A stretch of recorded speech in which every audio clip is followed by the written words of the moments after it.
मेरा नाम है करण और जावास्क्रिप्ट जंगल की आज की इस वीडियो में हम लोग फंक्शंस के बारे में सीखेंगे। इस वीडियो का मेन फोकस यही है कि आप लोग को ये समझ में आ जाए कि फंक्शंस को जावास्क्रिप्ट में हम किन किन तरीकों से डिफाइन कर सकते हैं और कैसे उनको यूज़ कर सकते हैं। तो दोस्तों, जावास्क्रिप्ट जंगल प्लेलिस्ट का मकसद ही यही है कि इसमें हम लोग अलग अलग तरीके से जावास्क्रिप्ट में कुछ भी सीखते हैं, टिप्स ट्रिक्स या कुछ कॉन्सेप्ट्स जावास्क्रिप्ट के। तो आज हम लोग फंक्शन डेफिनेशंस की बात करेंगे। तो सबसे पहले सिंपल फंक्शन डिक्लेरेशन की बात कर लेते हैं, जो कि आप सभी को मैं मानता हूँ आता ही होगा। इसमें क्या किया जाता है, फंक्शन को कुछ इस तरीके से डिफाइन किया जाता है, लिखा जाता है फंक्शन, फिर फंक्शन का नाम, यहाँ पर आप पैरामीटर्स दे सकते हो और कोई वैल्यू इससे रिटर्न कर सकते हो। तो ये सिंपली एक वैलिड फंक्शन है जावास्क्रिप्ट में। और जैसे ही आप इस चीज़ को यूज़ करना चाहो तो आप लोग console डॉट लॉग के अंदर लिख सकते हो ऐड, और ऐड में आपने पास कर दिया 2,3।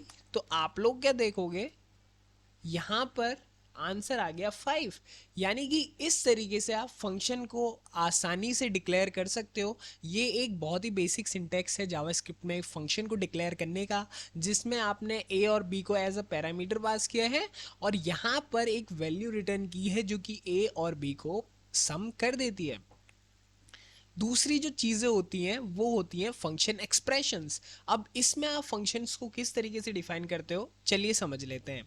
इसमें आप ले लेते हो एक कॉन्स्ट वेरिएबल और उसको फंक्शन का नाम दे देते हो। फंक्शन हमने लिख लिया ऐड। अब यहाँ पर आप लोग एक फंक्शन एक्चुअल में डिफाइन करते हो जो कि दो आपके इनपुट्स लेगा और यहाँ पर रिटर्न कर देगा a प्लस बी।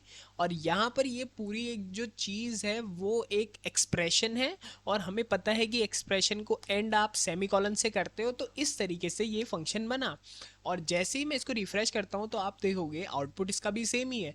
यानी कि ये फंक्शन एक्सप्रेशन के थ्रू जो हमने फंक्शन बनाया और जो पुराना फंक्शन डिफाइन किया था वो दोनों एकदम सेम ही है। पर एक्चुअल में बात यह है ना कि उस फंक्शन का नाम था ऐड, पर ये एक अननेम्ड फंक्शन है। अगर आप लोग एक्चुअल में देखो तो फंक्शन सिर्फ इतना सा पार्ट है और इसका कुछ नेम नहीं है। बस हमने इसका रेफरेंस एक कांस्टेंट में दे रखा है जिसका नाम है ऐड, और उसके थ्रू हम इस फंक्शन को कॉल कर सकते हैं। इसी को कहा जाता है फंक्शन डेफिने एक्सप्रेशन। अब जो तीसरी चीज़ आती है ना वो काफ़ी ज़्यादा इंटरेस्टिंग है और मुझे लगता है कि आप में से काफ़ी लोग को उसके बारे में नहीं पता होगा। ये है जावास्क्रिप्ट का फंक्शन कंस्ट्रक्टर। अब फंक्शन कंस्ट्रक्टर क्या होता है, उसमें भी आपको कुछ इसी तरीके से आप कॉन्स्ट ऐड ले लेते हो। और यहाँ पर जब भी आपको पता है किसी कंस्ट्रक्टर का आप लोग यूज़ करते हो तो आप न्यू कीवर्ड का यूज़ करते हो, और यहाँ पे आपको लिखना है फंक्शन, और यहाँ पे नंबर ऑफ पैरामीटर्स आपके वो फंक्शन जितने भी लेता है आप वो लिख दोगे, और फिर उस फंक्शन की बॉडी। तो आप लोग क्या देखोगे, ये फंक्शन भी सेम ही काम कर रहा है। जब मैं इसको बिल्ड करता हूँ तो ये कंस्ट्रक्टर क्या करता है ना, ये एक फंक्शन क्रिएट करता है जिसमें आप पहले सारे पैरामीटर्स इसके एज अ आर्ग्यूमेंट जाते हैं, और जो आखिरी पैरामीटर होता है वो एक बॉडी की तरह काम करता है फंक्शन की। तो ये होते हैं फंक्शन कंस्ट्रक्टर। मुझे उम्मीद है कि आपको इतना समझ में आ गया होगा। अब कुछ समय के लिए इस कोड को हम लोग कमेंट कर लेते हैं। अब मैं बात करने जा रहा हूँ सेल्फ इन्वोकिंग फंक्शंस की। तो जावास्क्रिप्ट आपको एक मेथोडोलॉजी प्रोवाइड करता है जिसमें आप लोग ऐसे फंक्शंस बना सकते हो जो कि खुद ही कॉल हो जाएं। तो वो किस तरीके से कर सकते हो, तो आपको कुछ इस तरीके का उसके लिए सिंटैक्स लिखना है जिसमें आप लोग पैरेंथेसिस के अंदर फंक्शन लिखोगे और यहाँ पर नॉर्मल उस फंक्शन की बॉडी लिख दोगे। मैं आपको console डॉट लॉग हेलो लिख के दिखा देता हूँ। और जैसे ही ये बॉडी ख़त्म होती है तो आपको पैरेंथेसिस का ही यूज़ करना है। और जैसे ही मैं इसको सेव करूँगा ना, आप लोग क्या देखोगे, एक हेलो प्रिंट हो जाएगा। अब इसमें इंपॉर्टेंट चीज़ क्या है, इस फंक्शन को मैंने कॉल नहीं किया, मैंने बस डिफाइन किया। लेकिन क्योंकि एक सेल्फ इन्वोकिंग फंक्शन है तो ये खुद ही कॉल हो गया अपना डिफाइन होते ही। तो ये होते हैं जावास्क्रिप्ट में सेल्फ इन्वोकिंग फंक्शंस, जो कि डिफाइन होते ही खुद ही कॉल हो जाते हैं। अब जो लास्ट चीज़ है वो है एरो फंक्शंस। तो इसके लिए हम इस कोड को दोबारा से अनकमेंट कर देंगे और अब मैं आपको बताऊंगा एरो फंक्शंस क्या होते हैं।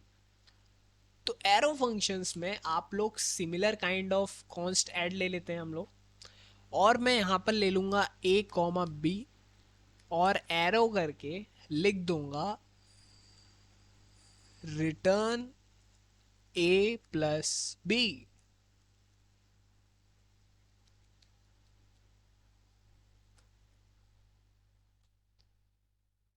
कुछ इस तरीके से मैं इसको लिख दूंगा, और आप क्या देखोगे जैसे ही मैं इसको सेव करता हूं तो इसका भी रिजल्ट सेम ही है, यानी कि नंबर इससे भी सम हो रहे हैं, यानी कि ये भी एक जावास्क्रिप्ट में वैलिड फंक्शन है। और इस फंक्शन के डिफाइन करने के तरीके को कहा जाता है फंक्शन एरो फंक्शन।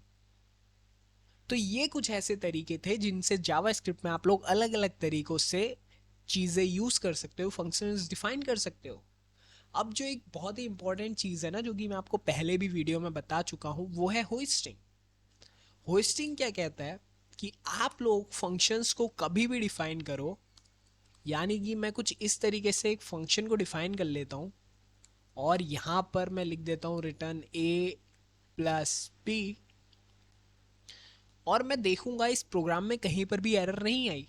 आप लोग क्या गौर करो कि मैंने फंक्शन को डिफाइन करने से पहले उसको यूज़ कर लिया है, यानी कि 8वीं लाइन में मैं इस फंक्शन को कॉल कर चुका हूँ और मैंने इसको डिफाइन 10वीं लाइन पर किया।